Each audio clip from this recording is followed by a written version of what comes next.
আজকে হচ্ছে বুধবার। আজকে খুব তাড়াতাড়ি স্নান করে আমি সব ঠাকুরকে পুজো দিয়ে দিলাম। সো হ্যালো এভরিওয়ান, আবার একটা নতুন ব্লগে আমি তোমাদের সবাইকে ওয়েলকাম জানাই।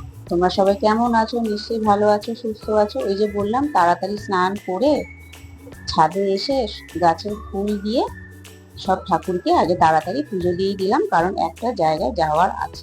তাই দেখো, গোপুসোনারা ঘুমিয়েছিল, গোপুসোনাদের খুব আদর করে ঘুম থেকে তুললাম। আর এই যে পর্দাটা দেখেছো, এই পর্দাটা কিন্তু আমি নিজের হাতে কাস্টমাইজ করেছি, তোমাদের বলেছিলাম দেখাবো, টানিয়ে নিয়ে তোমাদের দেখালাম।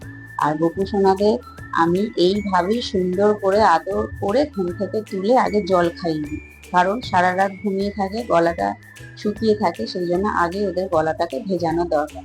তাই সব ঠাকুরকে পুজো দিয়ে নিচে চলে এসে নিজেও রুটি তরকারি খেয়ে নিলাম। খেয়ে নিয়ে আমি রেডি হয়ে নিলাম।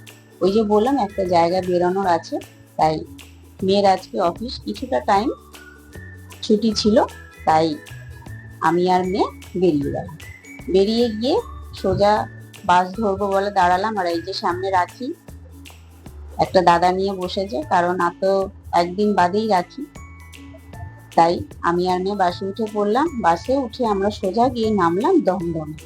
দমদমে মেট্রো স্টেশনের ওখান থেকে হেঁটে হেঁটে যেতে যেতে সামনেই হচ্ছে দেখবে স্বামী বিবেকানন্দর একটা মূর্তি থাকে। ওই মূর্তির সামনেই একটা শাড়ির দোকান আছে, মানে এদের আউটলেটটা তিনটে আউটলেট। তা আমরা গেছিলাম দমদমের আউটলেটে। দেখো, শ্রী গুরু শাড়ি কুঠি। তা মানে এই আউটলেটে মানে অনেকদিন ধরেই আমরা ফেসবুকে অ্যাড দেখছি, এই রাখি স্পেশাল হিসাবে এখানে অফার আছে। তা সেই জন্য আমি আর মেয়ে চলে গেলাম সেখানে। তা ঢুকে তো দেখি, ওরে বাবা, কি ভিড় কি ভিড়! মানে অলরেডি আর কি আজকে থেকে যেহেতু শুরু হয়েছে, বুধবার থেকে ওদের 3 দিন অফার থাকবে, মানে এই 26, 27, 28।